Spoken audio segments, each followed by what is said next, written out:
wari wahura n'inshuti yawe, umuvandimwe wawe cyangwa se umuntu muturanye, cyane cyane ku bagabo, yagusuhuza mwavugana kumva arahumura nk'abapapa.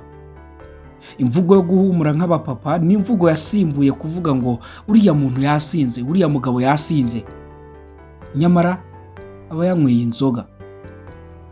Abantu benshi ntibajya bashobora kubaho batabonye akayoga cyangwa se kamanyinya, ugasanga umuntu atamara umunsi umwe atabonye agacupa.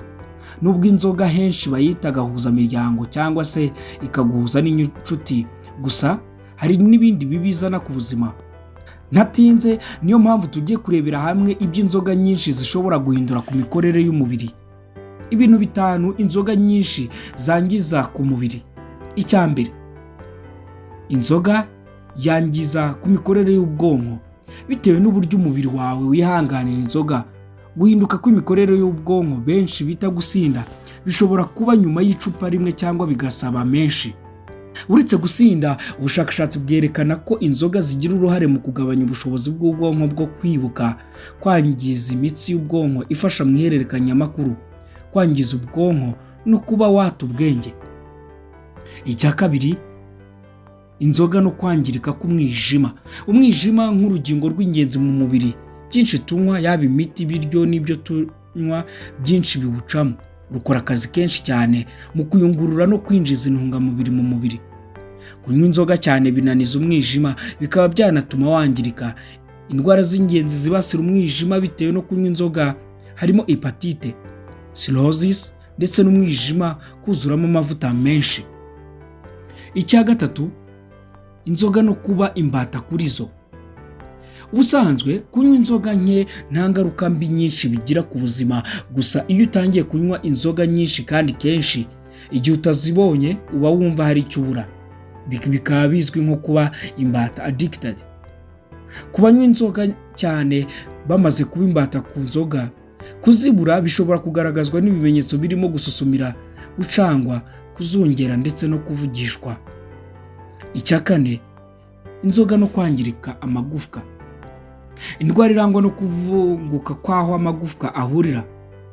Imwe mu mpamvu nyamukuru iyitera harimo kunywa inzoga buri munsi hejuru y'amacupa 2. Inzoga zizwiho kubuza no kubangamira umubiri mu kwinjiza calcium. Calcium ikaba umunyungugu w'ingenzi mu gutuma tugira amagufwa akomeye. Icya gatanu, inzoga na kanseri. Mu gihe unywa inzoga nyinshi cyane, ibyago byo kwibasirwa na kanseri biba biri hejuru, cyane cyane kanseri y'ibere, umwijima, amara, umwoyo ndetse n'izindi. Nubwo uburyo bigenda bitazwi neza, gusa zimwe mu mpamvu harimo ko unywa inzoga cyane niko ingirangingo z'umubiri zangirika cyane, umubiri utakaza cyangwa ukabura vitamini B9 ndetse n'umubiri wa estrogen ukiyongera. Twavuga ku nzoga, ariko reka mbibutsa abantu bakunda gukora icyo bise cocktail. Ngiye kubabuza icyitwa Coca-Cola mu nzoga. Kuvanga Coca-Cola n'inzoga uburozi bukomeye ku mubiri. Usanga abantu bamwe iyo bari kunywa ibisembuye cyane cyane byo mu bwoko bwa Liquor, Bon 7, Cognac n'izindi, cyangwa se bakaba ari abiga kunywa inzoga bakunze kuvangamo ikinyobwa kiryohera cya Coca-Cola.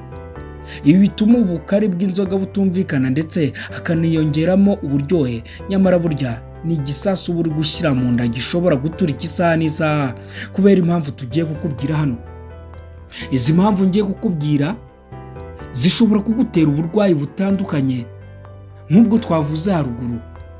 Impamvu ari bibi kuvanga Coca-Cola n'inzoga, icya mbere ni kafeine.